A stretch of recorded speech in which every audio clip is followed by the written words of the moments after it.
Hi. Thank you so much for having me. This is an honor to be here and to be with so many women. It's so much fun. Is it okay if I start with a prayer? Okay. Dear God, thank you so much for this church. Thank you for Krista and Terry and Sue and all the people who put so much work into this event. Thank you for all the women who are here. Thank you for your love. Thank you for your grace. Thank you for your wisdom. We ask that you fill us tonight with words that you want us to hear. We ask that you give us a peace as we go home to our families. We ask that you bless them tonight. And we ask all these things in your name. Amen. Okay, so I'm supposed to give a talk on the top 10 things you can do for overall health. And I couldn't narrow it down, so it's actually going to be 11.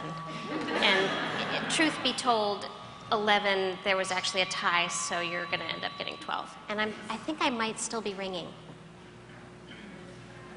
No problem. I'm okay to ring. Okay, so a little bit about myself. Krista mentioned that I'm a holistic, integrative family practice physician. Family practice meaning we treat all ages, all diseases, all levels of wellness, whatever walks in the door. Holistic, integrative meaning we try to find the root cause of what the symptom is that the person has, rather than just treating the symptom.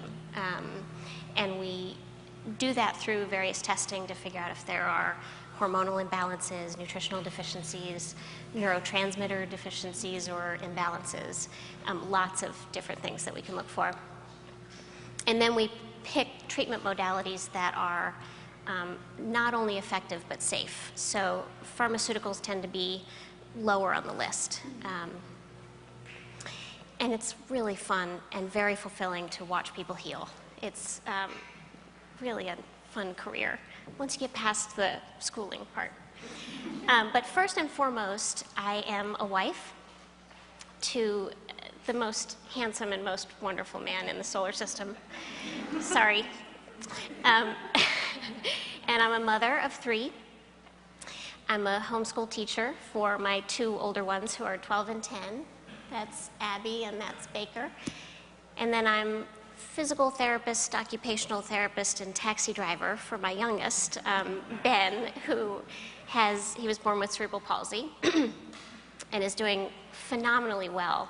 We stand in awe of his accomplishments every day. If ever you have any doubt that God exists and that God is good, come over to my house and spend 5 minutes with this boy, because you will walk away without any doubt. And I help manage our practice, and I take care of my father, who has dementia and is ailing. So my plate is full. My cup overfloweth. And so working on this presentation was actually really good for me, because it was a nice reminder of things that I can be doing to make sure that I'm as healthy as I can be for all the people in my life that I take care of, including myself. Now, some of you already know everything that I'm going to talk about.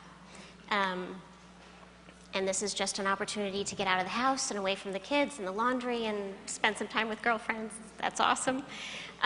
Some of you were dragged here by Diana Fletcher, kicking and screaming, and you have no desire to make any lifestyle changes. I'm fine with that too. But we are all at different places on the spectrum of healthy living.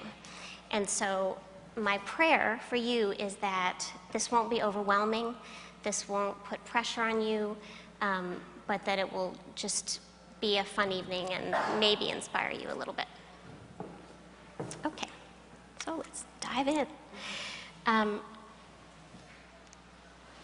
Okay, so number 1, and I did do a handout, so because a lot of times people like to take notes. Number 1 is change our attitude about health. Make it a choice instead of a requirement.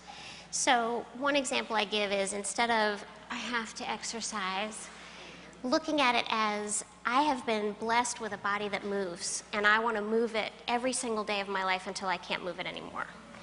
I have really come to appreciate this with a child that is unable to move his right hand. So I am so thankful for the ability to move. Instead of, I have to stop eating sugar, saying to yourself, that's poison, and it's just going to leave my body feeling nutritionally depleted and hungry for more.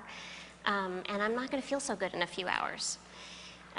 Instead of, I have to stop eating junk food, maybe saying, I'm blessed with this abundance of fresh produce very close to my home, and with so much to choose from. So it's really just a perspective change.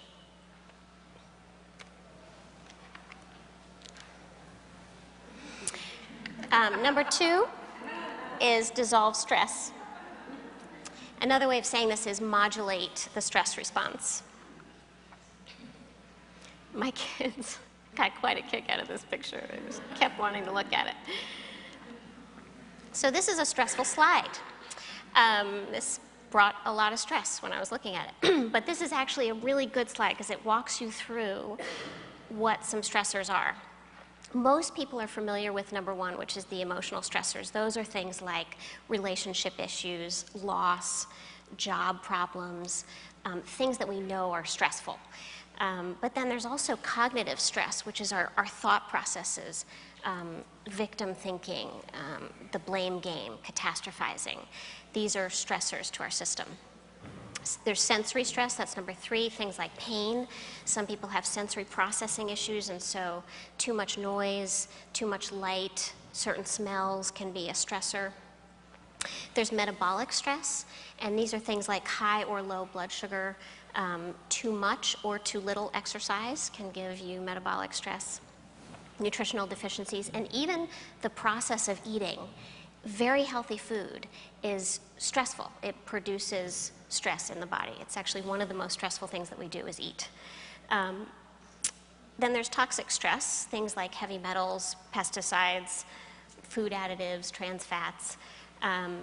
There's immune stress, so allergies to foods, allergies to environmental allergens, any inflammation, autoimmune disease, those are immune stressors. And then there's endocrine and neurotransmitter stress, so hormonal imbalance, PMS, menopause, stressful for some. There's neurotransmitter imbalance like serotonin deficiency. That's a stressor to the body. There's purposelessness stress, which is lack of a higher purpose, lack of serenity, feeling like there's no meaning. Infectious stress, which includes viruses, bacteria, chronic Lyme, that's a big problem in this area, chronic dental infection. There's oxidative stress, which comes from having low antioxidants. Any situation where you're not getting enough oxygen in, like sleep apnea, or living in an area where there's a lot of pollution, causes oxidative stress. And then there are genetic detox abnormalities. One of the tests that we run at the office is genetic dysfunctions in detox mechanisms. So do people have problems processing caffeine? Do they have problems processing the estrogens found in plastics? These can lead to oxidative stress. There's energetic stress from cell phones, wireless internet, microwaves. There's structural stress, which is any postural issue. Scoliosis is a classic example. Decreased or increased joint flexibility. So, and this is just skimming the surface. There are a lot of sources of stress. Is everybody stressed? Yeah? Okay, so what happens when we get stressed? Imagine that you come upon a bear. Pupils dilate, your mouth goes dry, your neck and shoulder muscles tense up, your pulse goes up, your blood pressure goes up.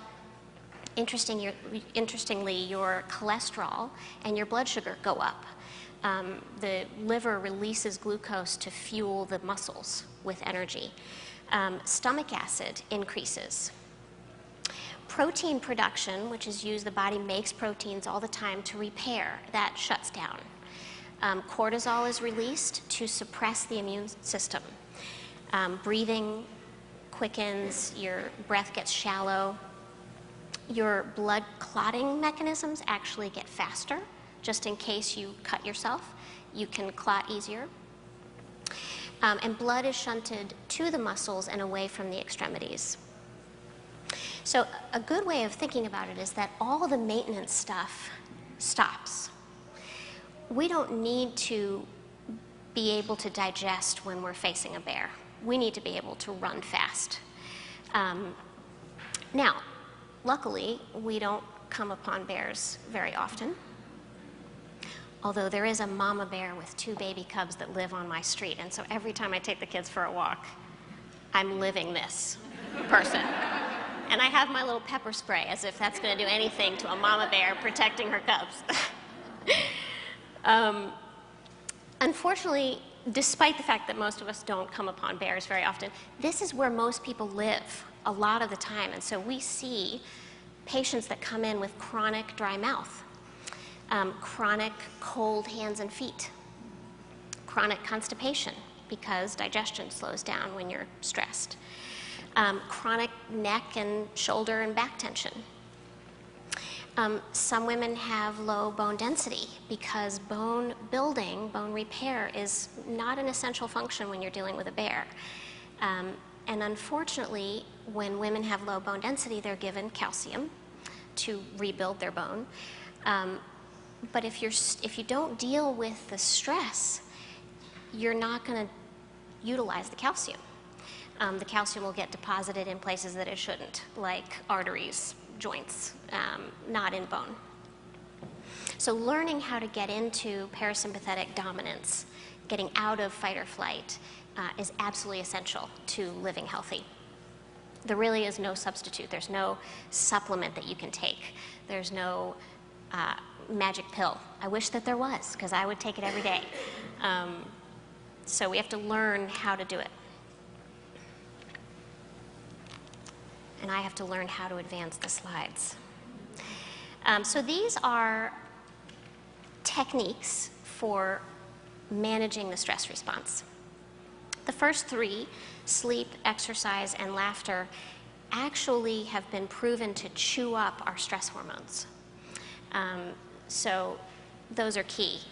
Other things are on the list. I just threw those in because they help me.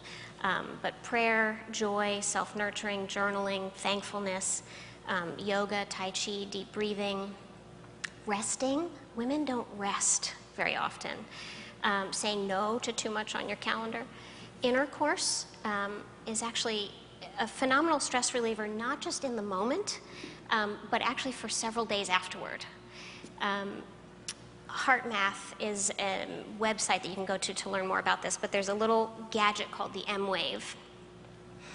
And it's a biofeedback mechanism where you put your thumb over the sensor and it tells you whether you are in a sympathetic fight or flight stressful state or a parasympathetic state. And then with the light that goes back and forth, it guides you through getting into a parasympathetic state. And it fits in your back pocket. So it's a nifty little thing. And then girls' night out is a great way to deal with stress. Finding God in everything and then giving love is a wonderful way to deal with stress. Now, one thing I want to point out is that your brain can't tell the difference between imaginary stress and real stress. So people think, I'm really stressed out, I'm going to go on vacation. And then they sit on the beach and they mull over their to-do list, or they do the iPhone dealing with stuff back at work.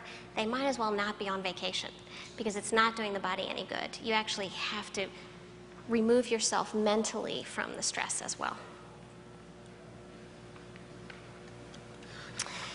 This is my very favorite Bible verse.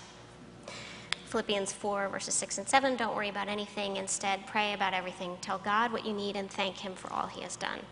Then you'll experience God's peace, which exceeds anything we can understand. So tapping into His peace each day in the midst of less than peaceful circumstances.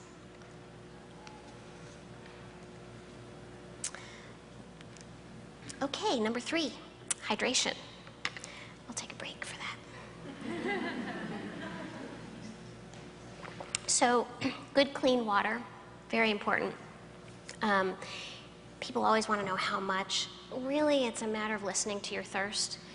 We used to say 8 to 10 glasses a day, but then there's the trickiness of if you exercise and sweat a lot, or if you sit in a sauna, that throws things off a bit. So thirst is a good mechanism. When you're thirsty, you're probably already dehydrated.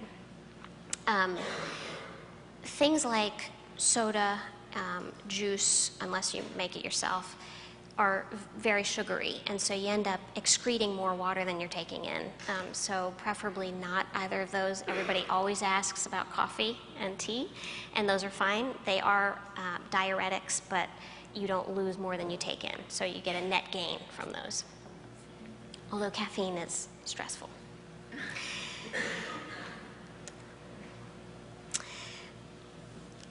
Okay, number 4. Somehow I ended up with a hamster theme. This was not on purpose, but they're just so darn cute. Number 4 is exercise. This is the ultimate anti-aging tool. And really, it's anything that you love. Dancing in your living room, playing soccer with your kids, putting an elastic band on the remote control in front of the TV so that you can sit and do exercise.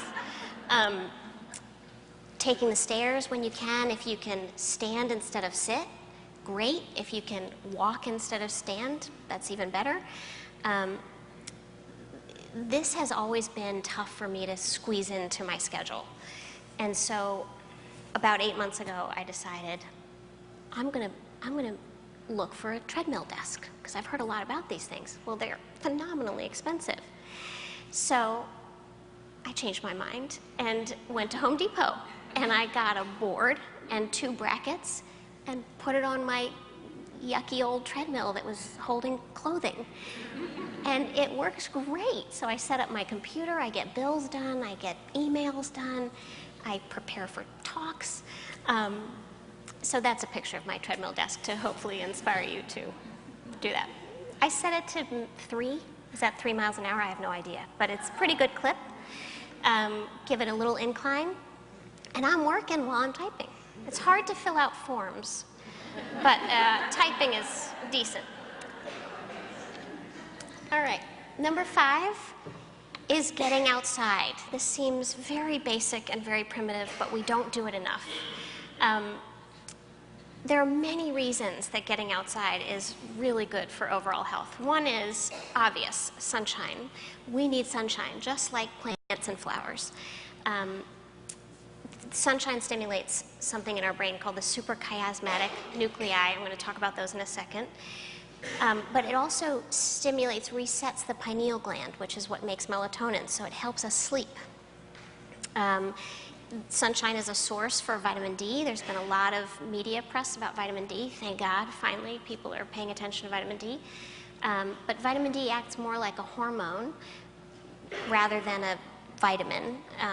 And so it helps to balance the other hormones. It's also very powerful anti-inflammatory. So having normal vitamin D levels is very important for overall health. And getting vitamin D from the sun is a great way to do that. Another reason is the fresh air. Indoor air pollution is actually significantly worse than outdoor air pollution. And we spend 90% of our time indoors. So we're exposed to a lot of bad air.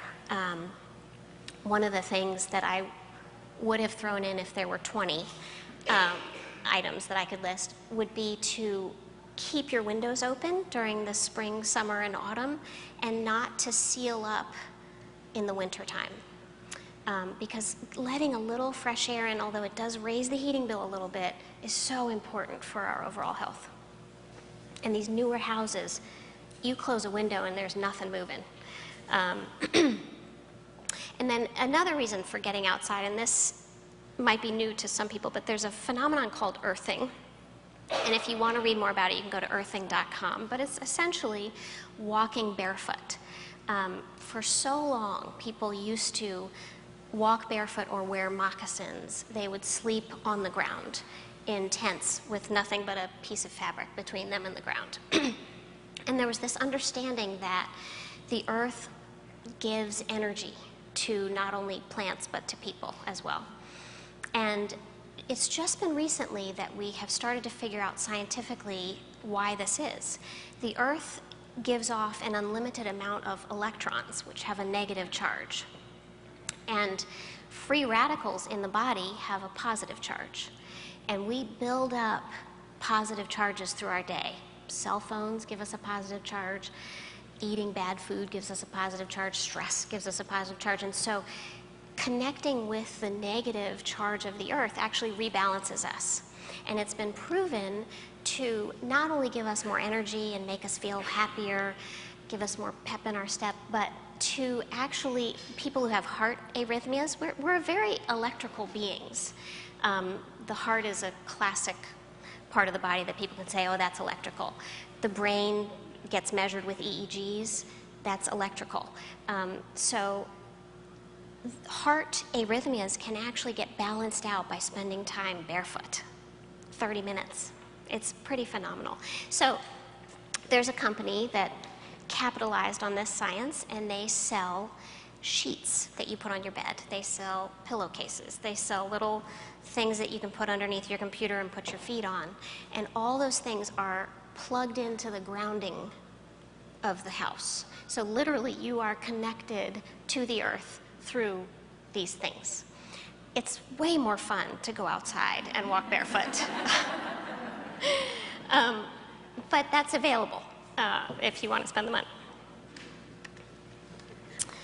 All right. Next is following the natural rhythms.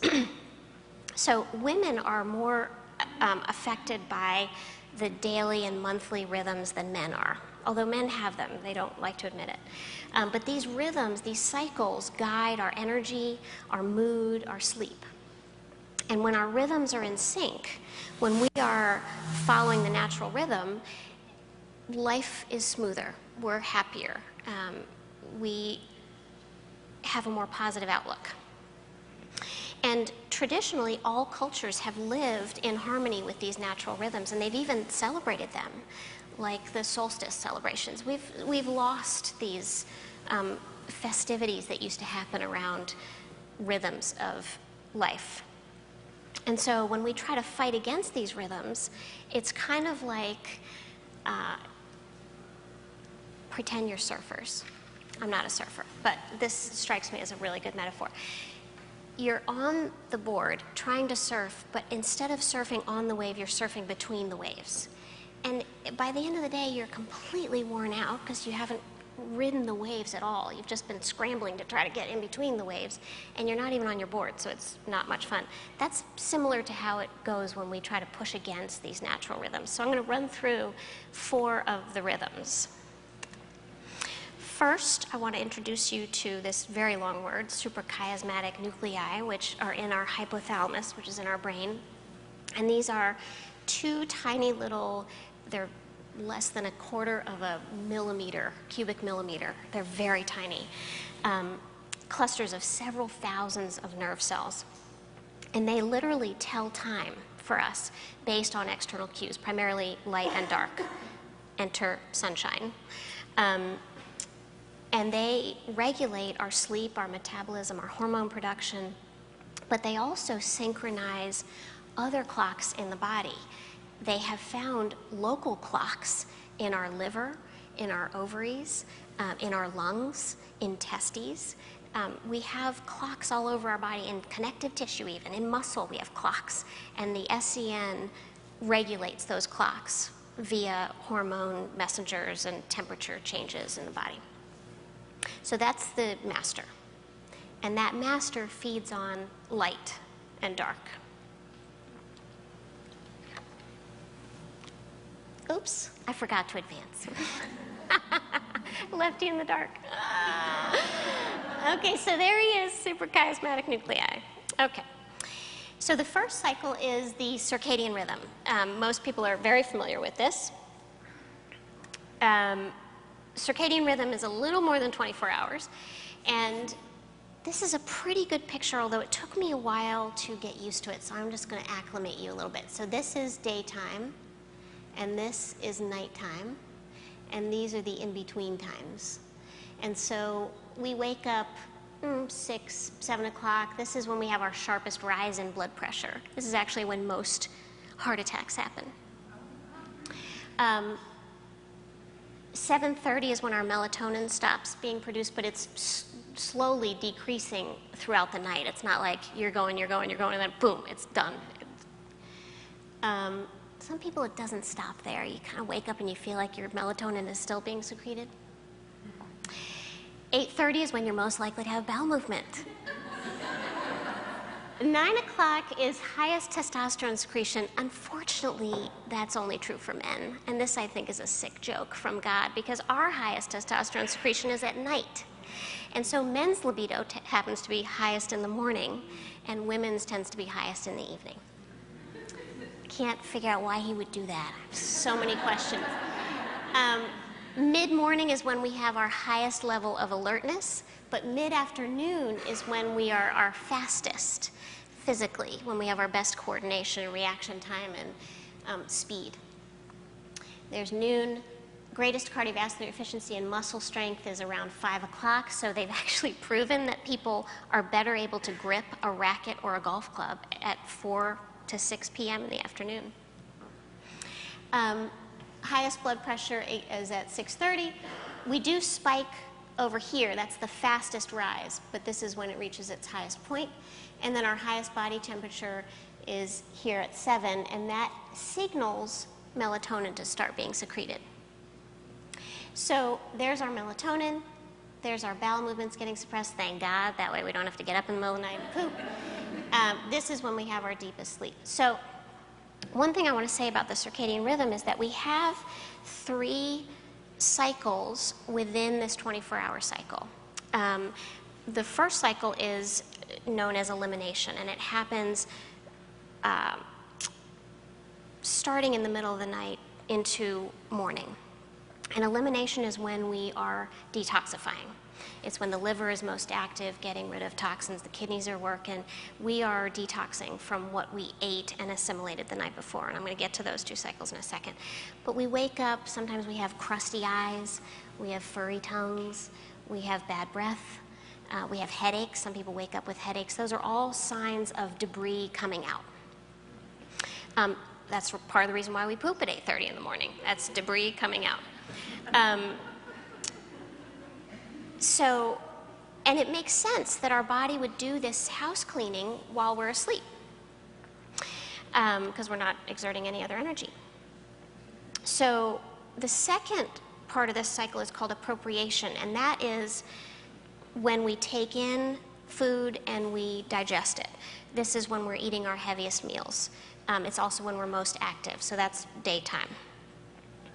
And then the third part of the cycle is called assimilation, and that's when we're taking the nutrients that we have digested and we are assimilating them and using them for repair. So nighttime is a huge time of repair. Not just physical repair, but psychological repair as well.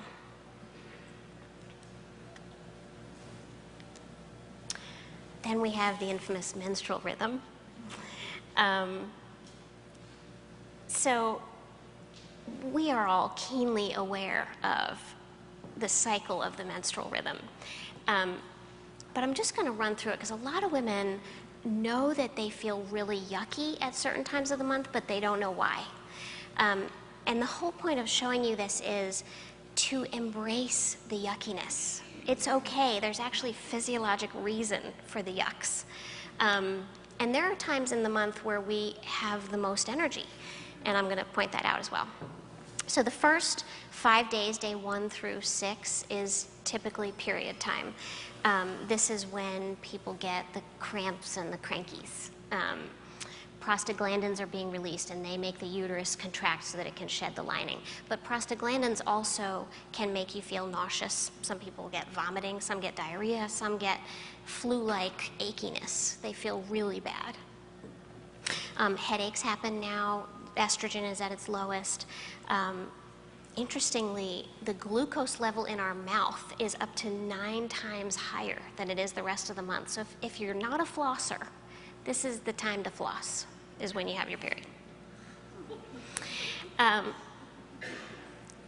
This is also a really good time around day 7 to do a breast exam, self-breast exam. So a little plug to do a self-breast exam. This is when the tissue is the least dense and you're most likely to find abnormal lumps. Day 6 through 13, these are the feel great days because all the hormones are going up. And this is when we are our fastest, when we are our nicest. This is when our serotonin and dopamine are the highest. So as hormones go up, neurotransmitters, the good neurotransmitters go up. And again, there are studies showing that swimmers have their fastest times on day 8 of their cycle. Cross-country skiers perform better around day 8. It's another thing that I found very interesting, I didn't know this, is that we also tend to be more flirtatious, more impulsive, and more adventurous during this time. We're doing everything faster. We're talking faster, we're typing faster, we're walking faster. So the higher hormones are revving us up. And our memory is sharper. We think faster on our feet. Interestingly, we also have pain-squelching endorphins released more so during this time than any other time of the month. So this is a good time to schedule the dental cleanings, the bikini waxing, which I've never done, but I heard is absolutely torturous. It's also a time where women's faces appear more feminine and more symmetrical, I guess so that they can more likely get their mate into bed. Day 14 to 15 is ovulation. Some women feel that. It's called Mittelschmerz. This is when we are most fertile. It's also when we have the biggest drive. There are small people in the room, so I'm not going to get into more detail there. This is also when you are most vulnerable to ligament tears, ACL tears, so don't do anything crazy. Sense of smell happens to be at its highest during ovulation. Again, I'm going to ask him that question when I get up there. This is the time when tongue twisters start to happen. Do you ever get that feeling where you're speaking and the right words just aren't coming, or it's coming out kind of garbled? That's progesterone's impact. So now we're starting to get into a time when progesterone is starting to go up higher than estrogen. And so during the second half of the cycle, some women get more acne. Progesterone tends to make more oil in the skin. They have more difficulty concentrating. Progesterone is a sedating hormone, and so they feel kind of logy towards the second half of the cycle. And water retention. Progesterone can cause water retention. As the hormones start to fall, magnesium starts to fall, and a lot of women right before their period crave chocolate, and chocolate is very high in magnesium. And so there is a reason that we need to be eating chocolate before our period. That was number 11. It didn't win, but I have to say it. The chocolate has to be dark, and it really should be raw. But it's really good for you, and have some every day. Okay. Then there's the seasonal rhythm, and if there are any gardeners, I know Mrs. Plank is in the audience, you know the seasonal rhythms. There are times of planting, there's times of growth, there's times of harvest, and then there's a time for the ground to be fallow, and same is true for us. So spring is a time of upward and outward energy. Everything is growing, there's new roots and new sprigs coming up all over the place, and that's us too. We're just springing. And so that's also a time that's very good for detoxing from the winter kind of stagnation. Good things to eat during the spring are anything green. Swiss chard, spinach, romaine, parsley, new shoots that are coming up are really good for the body. During this time, they're actually very good detoxifiers, and this is a good detoxing time coming out of winter. And then summer is a time for play. It's a time for harvest. It's good to stick with light, cooling foods in the summer because of the heat. And so these would be things like fruits that are high in water, strawberries, plums, watermelon, vegetables like summer squash, broccoli, cauliflower, all the things that are in season. And then autumn is a time for collecting food for storage, for turning inward, for starting to prepare for winter.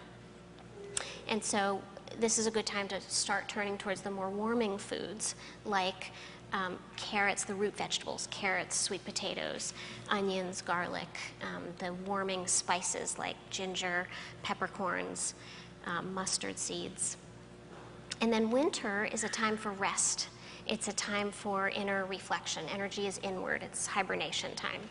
And in the winter, that's a good time to turn towards even heavier foods, like the oils, a lot more animal meat, the things that are heavier. Root vegetables can also fit into that category. So a good rule of thumb is to just eat seasonally. That's what we're supposed to do.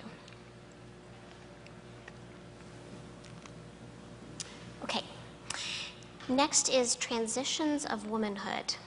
And just to kind of recap, we're still in the rhythms. This is following the rhythms, in case I've lost you.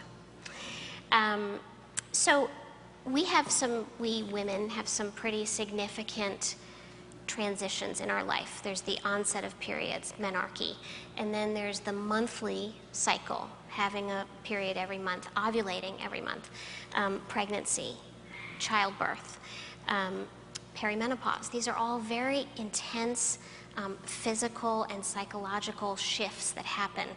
Big changes happen with the body and what we feel. Psychological things happen. We're not so sure why. Hormones are kind of wacky. So it's really good to kind of be aware of these transitions. There are 3 categories for women. There's the maiden, which would be young to 20s. That's the playful child, young adult phase. And they're discovering their individual creative potential. They're starting to navigate the complexities of relationships. They're building their career. They're preparing for adult responsibilities.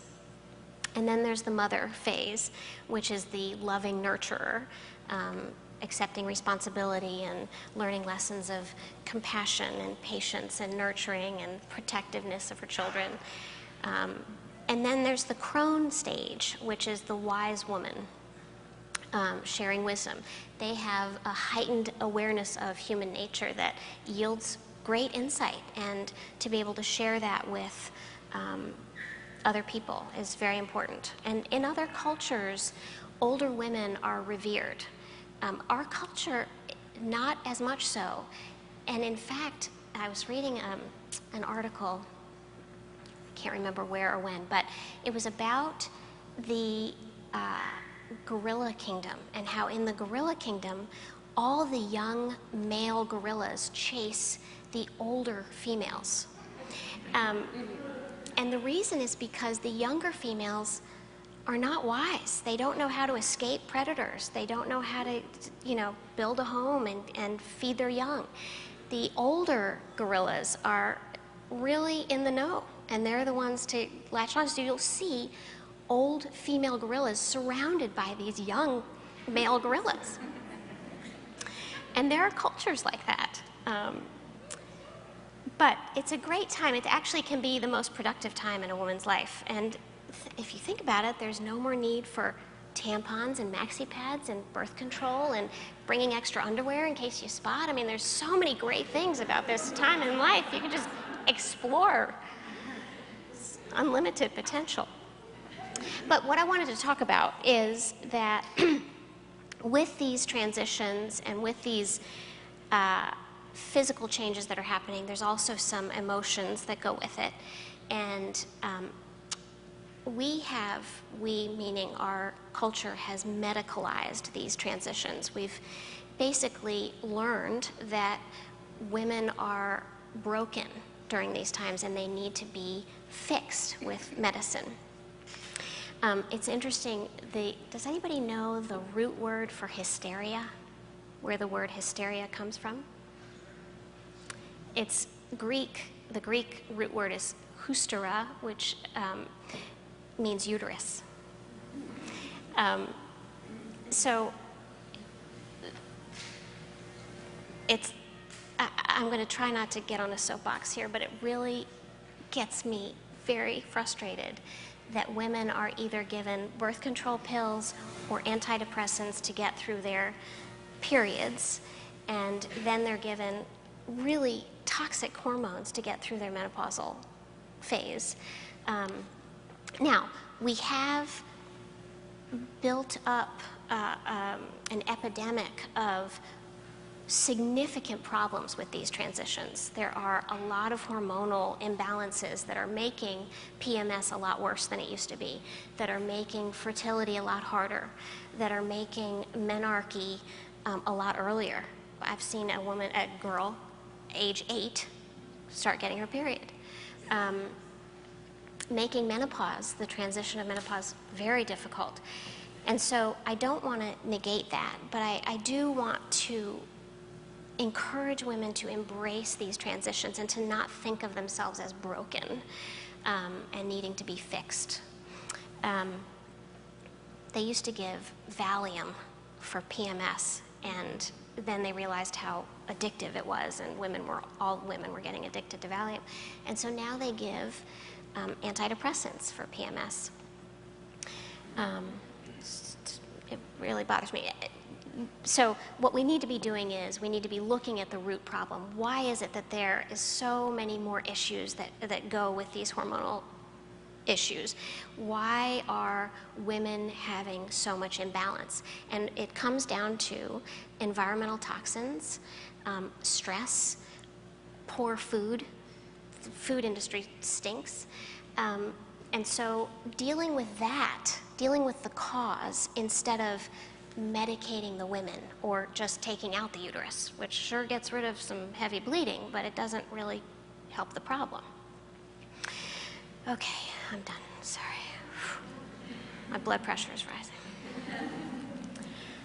Okay, number 7 is detoxify. Now, a lot of people get a little freaked out when you start to say detoxify because they imagine sitting on a toilet for the next 24 hours.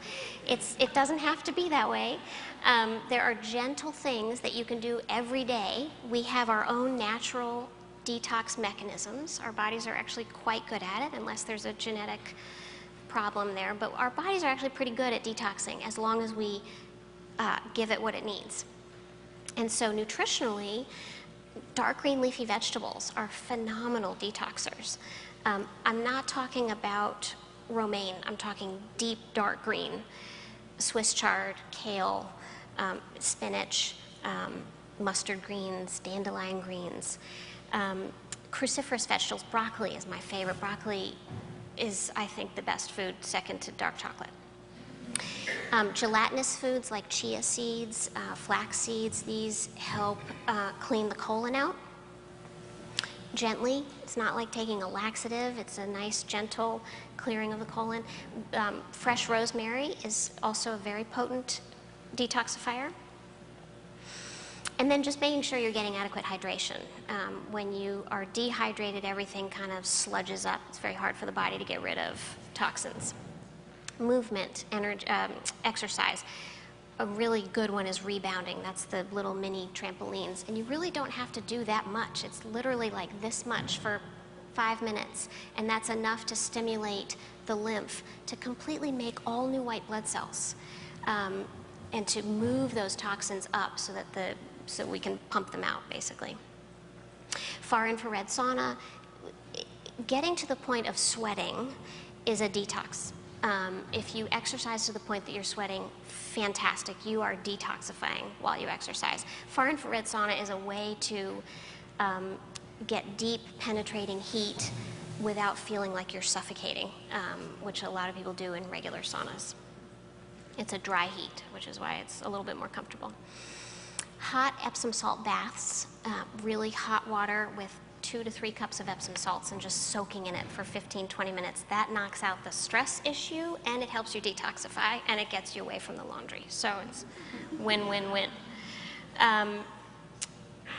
Dry brushing is basically it could be a hairbrush. There are special dry brushes, but you could use any brush, and just lightly stroking your skin up towards the heart. Start at the feet and go all the way up.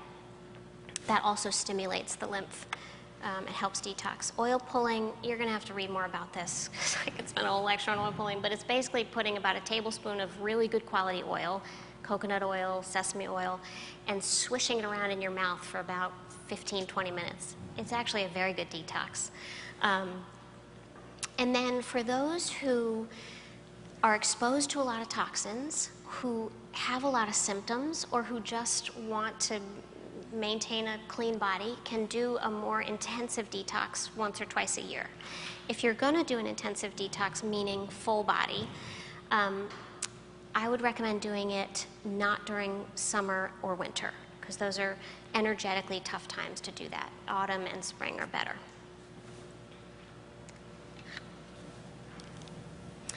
And this is my favorite juice.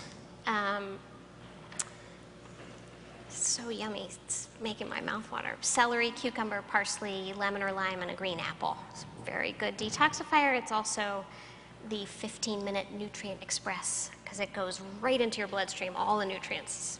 Fantastic. I just realized I'm totally blocking your view. I'm so sorry. We'll do a replay for you later. Okay, number 8 is be your own food industry. And I put this slide up just to show you that there are very few people controlling the entire food industry.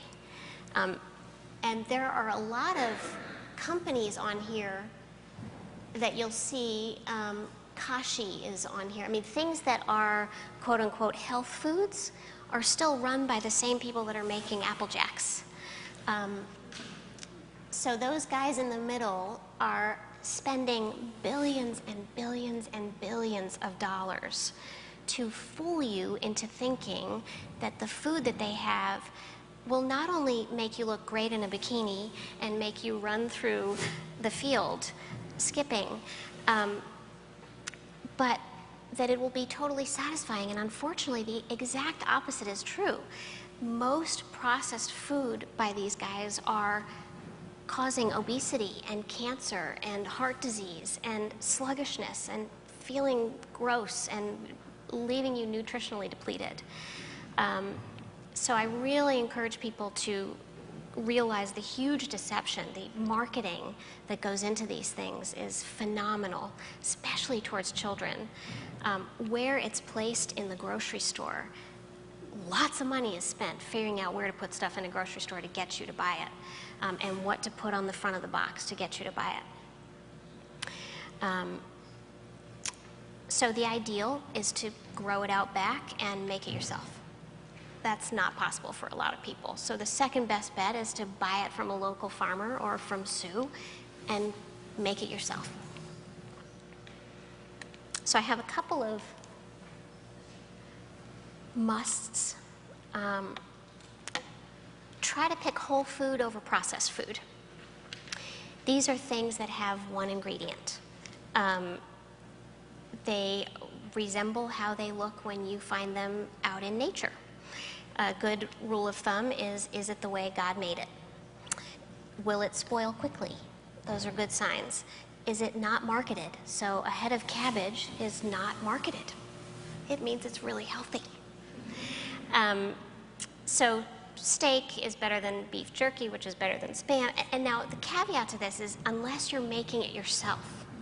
If you're slicing the steak, soaking it in your own homemade marinade without the additives and the chemicals and the food colorings, go for it. Beef jerky is actually quite good for you. But if you're buying it off the shelf, it's probably loaded with MSG and all kinds of stuff. Next, only eat meat of known origin. Meat of unknown origin typically comes from confined animal feeding operations known as CAFOs, and they're very inhumane. And the more you learn, it's awful. And this gets tricky, especially when you're eating out. I'm really not a fun person to go out to dinner with. Because I ask, where did this meat come from? Where did this fish come from? And if they don't know, I don't order meat. I order the vegetarian plate.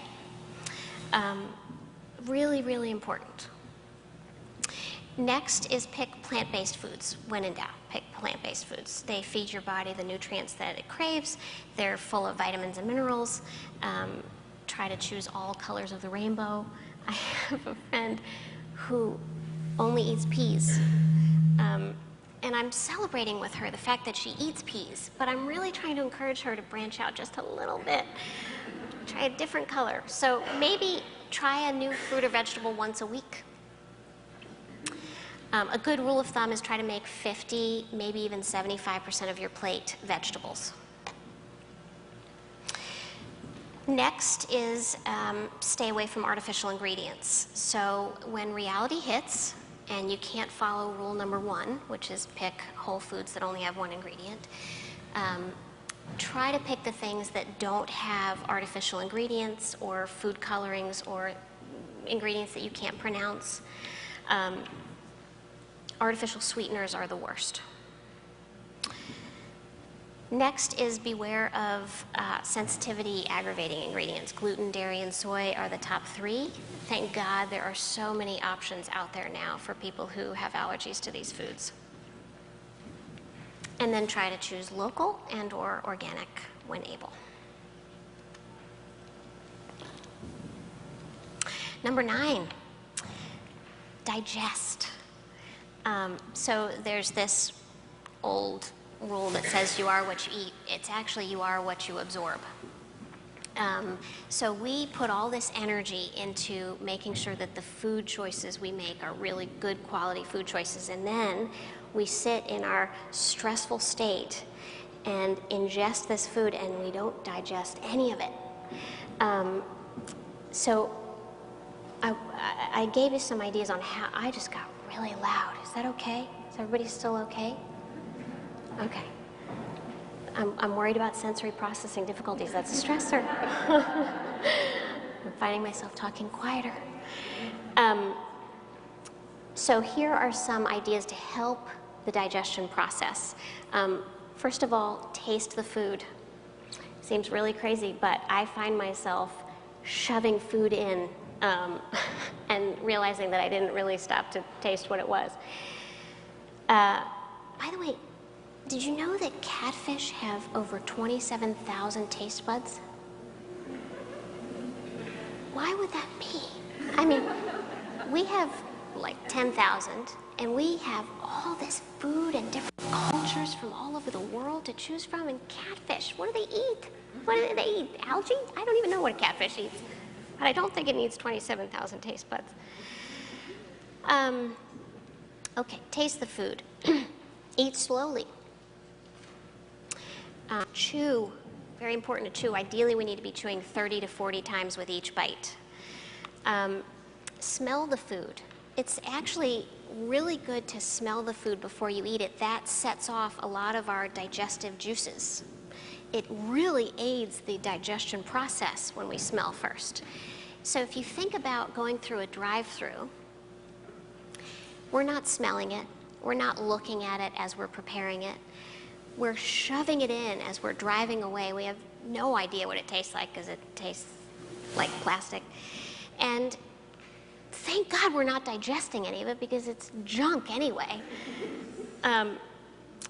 And then next is sit while you eat. So if you're standing at the kitchen counter, if you're in a stressed state when you're eating, if you're yelling at the kids, if you're sitting at the computer working, if you're at your work desk trying to shovel lunch in, you're not digesting any of the food. Because remember, when we're in a sympathetic state, the non-essential things shut down. And then last on the list is try to add in some fermented food with each meal. So we're one of the only cultures traditionally that does not have a condiment of fermented foods on the table. Germans have sauerkraut. Asians have kimchi. Italians have, what's the stuff they drink? It's wine, but there's another stronger liqueur. Sorry, I can't hear it. Probably. I have no idea. But anyway, there's something they drink to help them put down this massive plate of pasta and sausage. No, there's something else. Oh, I can't remember. Anyway, what we used to have were pickles.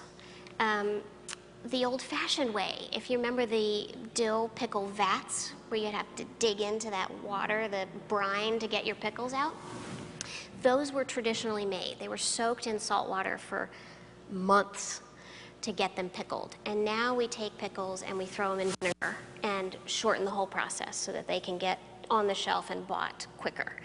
And so just getting back to eating traditionally made pickles. They have them at, Sue has them, the farmer's market has them. Sauerkraut is another example, really good. It's actually quite easy to make, but made the old-fashioned way without vinegar, just salt water. And what happens with these fermented foods is that they're loaded with good bacteria and digestive enzymes that help you digest the food that you're eating it with. Okay. 10 is sleep.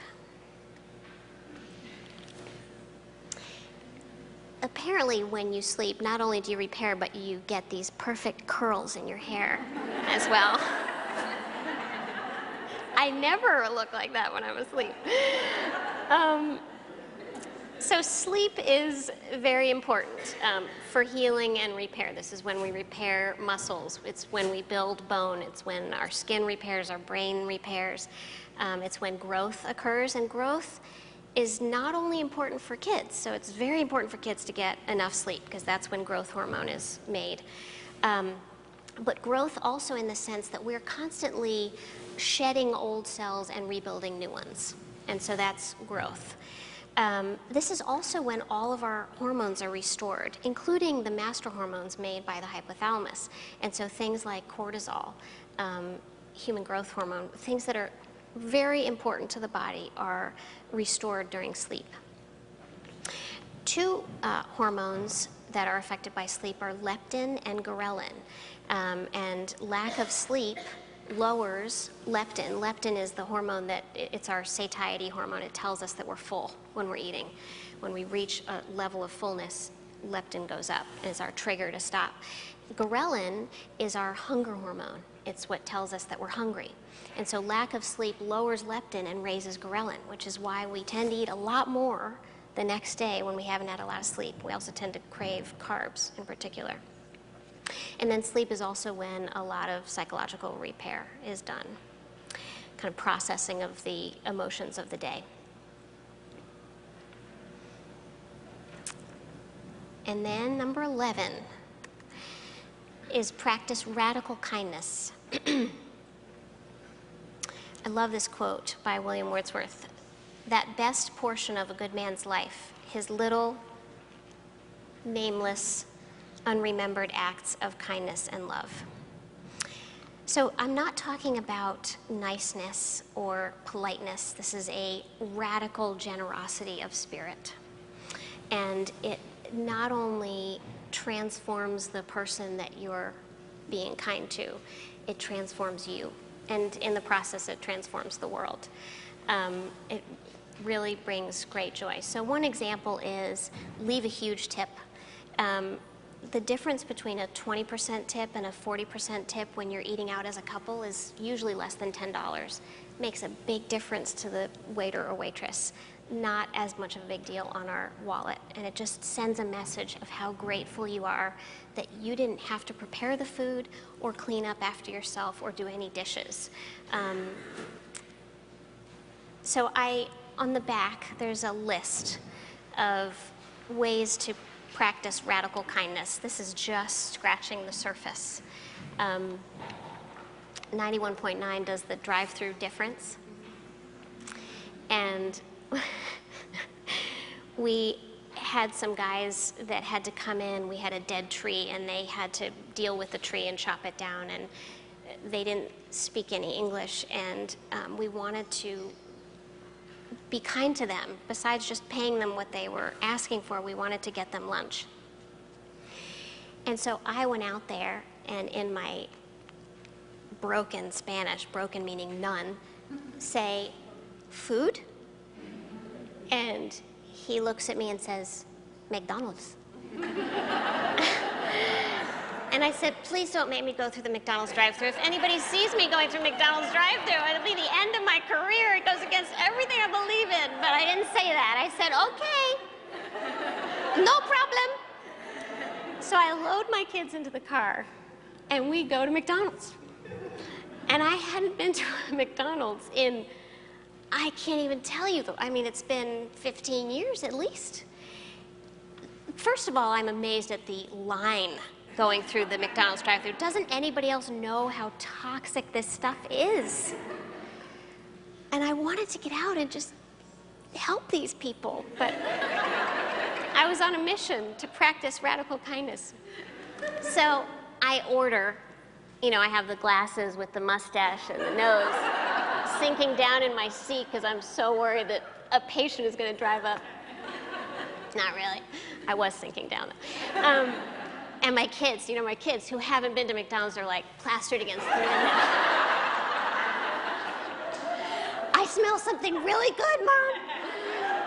So I get to the window, and you know, you order at this microphone, and then you get to the first window where you pay, and then you get to the second window where you pay. You guys don't know this because you don't go to McDonald's, so I'll just fill you in on how it goes. So I get to the first window to pay, and I say to the woman, who also doesn't speak very much English, I say, we want to pay for the car behind us.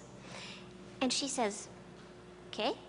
And I wish I knew Spanish. I said, we want to bless the car behind us. We want to pay for the car behind us. And she said, oh, is your friend? Your friend? I said, no, I don't know them. I just want to bless them. So she calls her manager over because she doesn't know what I'm talking about. She's like, there's a crazy woman here. I know she was speaking very fast Spanish, but I know she was saying, there's a crazy woman out here. Her kids are plastered against the window. So finally they figured out what was going on. It turns out that the car behind us was actually 4 cars because they were all together.